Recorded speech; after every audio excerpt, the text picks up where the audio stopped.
देखिए, आपको शायद ये जानकारी होनी चाहिए कि राजस्थान में जब पिछली बार प्रवासी मजदूर पैदल जा रहा था और पैदल जब यात्रा कर रहा था, पूरे बाहर के स्टेट से आ रहा था, पैदल चल रहा था, वो चाहे किसी भी स्टेट का था, बच्चे बीबी सब आत्मा रो रही थी लोगों की। पूरी राजस्थान की सरकार ने निर्णय लिया, हमने खुद ने राजस्थान रोडवेज की बसें लगाई, प्राइवेट बसें लगाई। आज इस बात को 20 दिन हो गए और हमने सब मजदूरों को यहाँ से जो पैदल चल रहे थे 500-500 किलोमीटर, उनको लेकर बॉर्डर तक लेकर गए। बॉर्डर पे यूपी सरकार, एमपी सरकार ने घुसने नहीं दिया, रोक लगा दी।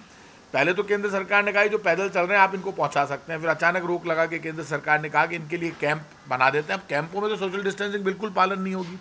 अब ये डिमांड चल रही थी प्रवासी मजदूरों की। इस दौरान बिहार सरकार झगड़ा करती रही कि केंद्र सरकार को कोई अधिकार नहीं है, राजस्थान सरकार को कोई अधिकार नहीं है, हम तो कोटा से बच्चों को लेकर नहीं जाएंगे।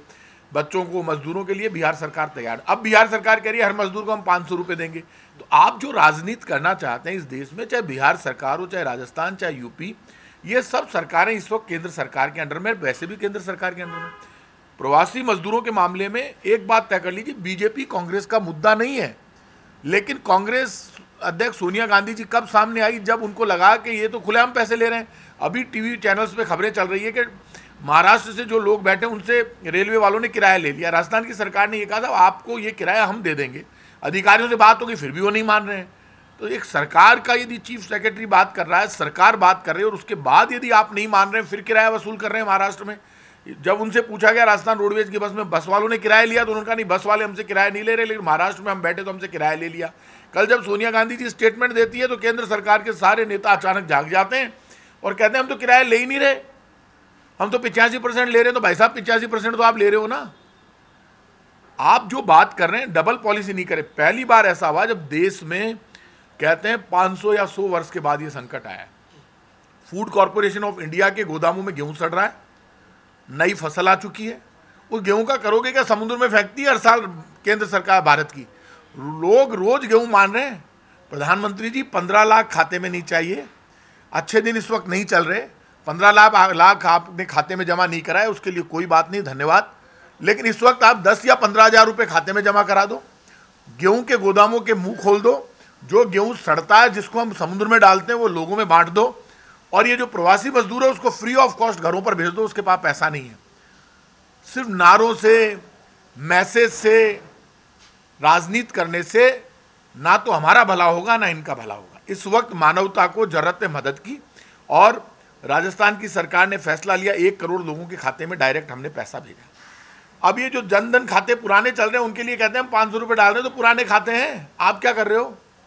ये कंपटीशन का वक्त नहीं है। केंद्र सरकार के भाषण अच्छे हैं, केंद्र सरकार के नारे अच्छे हैं, केंद्र सरकार का संदेश अच्छा है। केंद्र सरकार के प्रवक्ता अभी भी हिंदू, मुसलमान, सिख, ईसाई में बांटकर पॉलिटिक्स कर रहे हैं, जबकि हर जाति धर्म का व्यक्ति इस बीमारी में फंस चुका है। लेकिन इसके बावजूद केंद्र सरकार ने आज तक 1 रुपया कोरोना के लिए अलग से किसी राज्य सरकार को नहीं दिया। ये बात मुख्यमंत्री अशोक गहलोत बार बार क्लियर कर चुके हैं, 1 रुपया नहीं दिया है।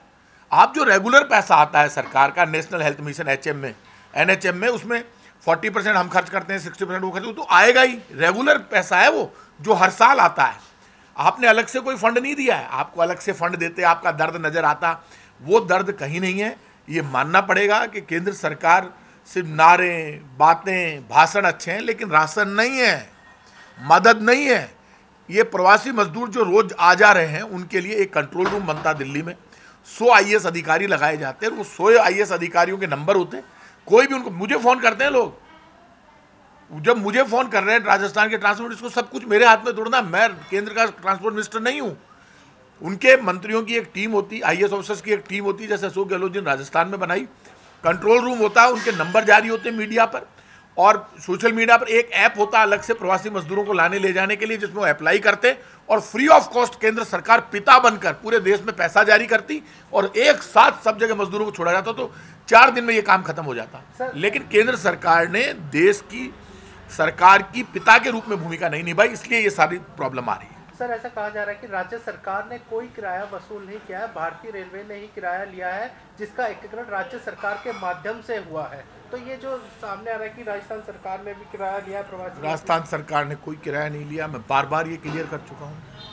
जो पहले पटना गए थे, आप मुझे ये बताइए, आप इस देश में एक नई प्रॉब्लम क्रिएट होगी। 10 दिन पुरानी बात। मैं तो आज की बात बता रहा हूँ, महाराष्ट्र से जो चले उन्होंने रेल किराया रेलवे वालों ने ले लिया। वो कह रहे हैं हमने कोई किराया नहीं लिया। खुद कहते हैं कि हम तो है ना जो सिर्फ 15% किराया वसूल कर रहे हैं, कभी कह रहे हैं 85% किराया वसूल कर रहे हैं। रेलवे हमारे हाथ में नहीं है, रेल केंद्र सरकार के हाथ में है। हमारे हाथ में बसें हम नहीं ले रहे। और रेल के लिए भी अब तो ये कह दिया कि आपका जो पैसा बनेगा आप हमसे ले लीजिए, मजदूरों से मत लीजिए। यही तो कह सकते हैं हम। फिर भी आप नहीं मान रहे। आज आपने टिकटें वसूल कर ली उनसे। तो ये सारी स्थिति में केंद्र सरकार को तो एक आदेश जारी करना है, ना रेल ना बस, कहीं भी मजदूर का पैसा नहीं लगेगा। सारा पैसा केंद्र सरकार वहन करेगी। राज्यों को जो बसों के लिए पैसा भेजना भेज दे, वो नहीं भेजेंगे तो भी हम तो फ्री ऑफ कॉस्ट मजदूरों को रवाना करेंगे। सोनिया गांधी जी का आदेश हो गया, पूरे देश में कह दिया कांग्रेस पार्टियां पैसा देगी तो हम देंगे, बात खत्म हो गई। सर एक अंतिम सवाल सर, ऐसा कहा जा रहा है प्राइवेट जो वेंडर है वो भी किराया वसूल करे, ऐसा क्या? वो जो शिकायतें आई थी वो दूर कर दी गई है, और कहीं पर भी ऐसा होगा तो सख्त एक्शन लेंगे। और वो बहुत छोटा मोटा मामला आया था सामने, वो इतना बड़ा मामला नहीं।